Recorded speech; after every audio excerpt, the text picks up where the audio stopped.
വീണ്ടും ദൈവവചനവുമായി ഒരു പ്രഭാതവും കൂടെ കാണാൻ ദൈവം നമ്മെ സഹായിച്ചിരിക്കുന്നു. ഞാൻ യഹോവയെ ശരണമാക്കിയിരിക്കുന്നു, പക്ഷികളെ നിങ്ങളുടെ പർവ്വതത്തിലേക്ക് പറന്നു പോകുവിനെന്ന് നിങ്ങളെന്നോട് പറയാൻ നിങ്ങൾക്കെന്താ കാര്യം എന്ന ഒരു ഭാഗം ഇന്നലെ ധ്യാനിച്ചില്ലേ?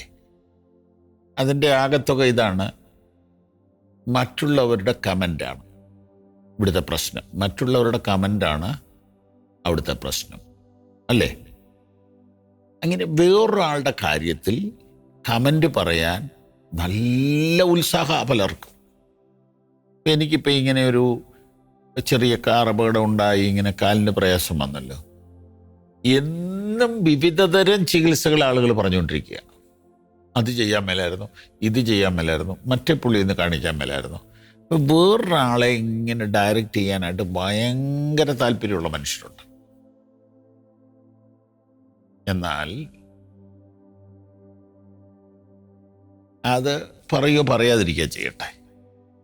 ആളുകളുടെ കമൻറ്റിൽ നമ്മൾ വൈബ്രേറ്റ് ചെയ്യരുത്. പറയാൻ എളുപ്പമാണ്, ഞാനൊക്കെ വൈബ്രേറ്റ് ചെയ്യും, 10 പ്രാവശ്യം വൈബ്രേറ്റ് ചെയ്യുന്ന ആളാണ്. ആരെങ്കിലും എന്തെങ്കിലുമൊക്കെ പറഞ്ഞാൽ അത് നെവർ മൈൻഡായിട്ടൊക്കെ നമ്മൾ വിടാൻ ശ്രമിക്കുമെങ്കിലും അത് അകത്ത് കയറി കിടന്നിങ്ങനെ വർക്ക് ചെയ്യും, ഉറപ്പാണ്. അപ്പം ദാവീദ് ചോദിക്കുകയാണ്, എടാ ഞാനൊരു ദൈവവിശ്വാസിയാ, എന്നോട് കമൻ്റ് പറയാൻ നിങ്ങളാരാ എന്നാണ് 11-ാം സങ്കീർത്തനത്തിൻ്റെ ആകത്തുക. ഇത് ഭയങ്കര കോൺഫിഡൻസ് തരുന്ന വാക്യമാണ്. സെയിം സാധനം 3-ാം സങ്കീർത്തനത്തിൽ ഞാൻ വായിച്ചത് ഓർക്കുന്നു. അതാണ് ഇന്നത്തെ ചിന്ത. അവന് ദൈവത്തിങ്കൽ രക്ഷയില്ലെന്ന് എന്നെക്കുറിച്ച് പലരും പറയുന്നു. 3-ാം സങ്കീർത്തനത്തിൻ്റെ 2-ാം വാക്യം. പലരും പറയുക, പലർക്കും ഒരു പണിയില്ല, അവരെല്ലാം എൻ്റെ കാര്യം നോക്കുന്നത്.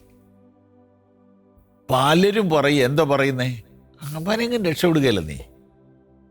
അവനിങ്ങനെ ചുമ്മാ ദൈവം ദൈവം ദൈവം ദൈവവചനം ബൈബിൾ സ്കൂൾ എന്നൊക്കെ പറഞ്ഞ് നടക്കുക. അവന് ഒരു ഗതിയും വരികയില്ല. അവന് ദൈവത്തിങ്കൽ രക്ഷയില്ലെന്ന് പലരും എന്നെക്കുറിച്ച് പറയുന്നു. എന്നാൽ എനിക്കൊരു കാര്യം അറിയാം, നീയോ എനിക്ക് ചുറ്റും പരിചയം, എൻ്റെ മഹത്വവും എൻ്റെ തല ഉയർത്തുന്നവനുമാകും. 1,00,000 പേര് കമൻ്റ് പറഞ്ഞാലും ഞാൻ അത് ഏറ്റുപറയത്തില്ല.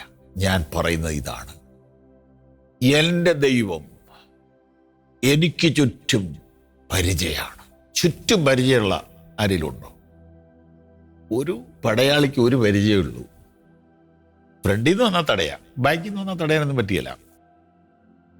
ദൈവം നിനക്ക് പരിചയമായാൽ റൗണ്ടപ്പായിരിക്കും. ഓ, ദൈവവചനത്തിനായി ഞാൻ സ്തോത്രം പറയും.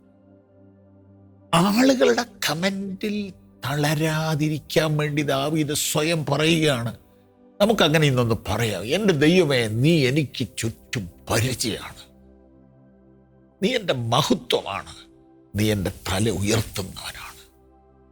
ഹല്ലേലൂയ. നീയോ എനിക്ക് ചുറ്റും പരിചയം, എൻ്റെ മഹത്വവും എൻ്റെ തല ഉയർത്തുന്നവനുമാകുന്നു. 3 സ്റ്റേറ്റ്മെൻറ്റ് ഞാൻ നിങ്ങളുടെ മുമ്പിലേക്ക് കൊണ്ടുവരിക. 1, നിന്നെക്കുറിച്ച് മറ്റുള്ളവർ പറയുന്നത്. 2, നിന്നെക്കുറിച്ച് നീ പറയുന്നത്. 3, നിന്നെക്കുറിച്ച് ദൈവം പറയുന്നത്. Praise the Lord. നിന്നെക്കുറിച്ച് നീ പറയുന്നത്, അതാ ഇവിടുത്തെ പ്രധാന ഘടകം. നിന്നെക്കുറിച്ച് മറ്റുള്ളവർ പറയുന്നത് മൈൻഡ് ചെയ്യണ്ട.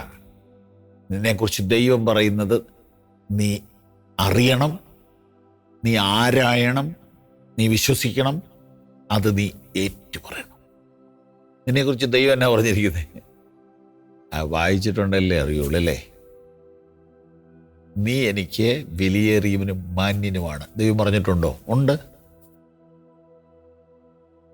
അവനെ കൈക്കൊണ്ട് അവൻ്റെ നാമത്തിൽ വിശ്വസിക്കുന്ന ഏവർക്കും ദൈവമക്കളാകാൻ അവൻ അധികാരം കൊടുത്തു. അതുകൊണ്ട് നീ ഇനി ദാസനല്ല, പുത്രനത്രേ. പുത്രനെങ്കിൽ അവകാശിയുമാണ്. ഞാൻ നിന്നെ ഒരു നാളും കൈവിടുകയില്ല, ഉപേക്ഷിക്കുകയുമില്ല. നീ എനിക്കുള്ളവൻ തന്നെ. നീ തീയിൽ കൂടെ കടന്നാൽ നീ വെന്തു പോകുകയില്ല.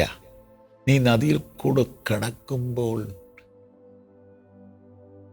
നദി നിന്നെ മുക്കിക്കളയുകയില്ല, അഗ്നിജ്വാല നിന്നെ ദഹിപ്പിക്കുകയില്ല. ഇങ്ങനെ കോൺഫിഡൻസ് ഉള്ള ഒരു വിശ്വാസിക്ക് മറ്റുള്ളവരുടെ കമൻറ്റ് കേട്ടാൽ എന്നെ പ്രശ്നം. പലരും പലതും പറയും. പക്ഷെ നീ എന്ത് പറയും? ദൈവം എനിക്ക് ചുറ്റും പരിചയമാണ്, എൻ്റെ മഹത്വമാണ്, എൻ്റെ തലയുയർത്തുന്നവനാണ്. ചിലരുടെ ഞാൻ ന്യൂ ടെസ്റ്റ്മെൻറ്റിൻ്റെ ഭാഷയിൽ പറയാം, എൻ്റെ ദൈവം അറിയാതെ എൻ്റെ തലയിൽ നിന്ന് ഒരു രോമം നിലത്ത് വീഴുകയില്ലെന്ന് ഞാൻ വിശ്വസിക്കുന്നു. അത് ഞാൻ ഏറ്റുപറയുന്നു. God bless U.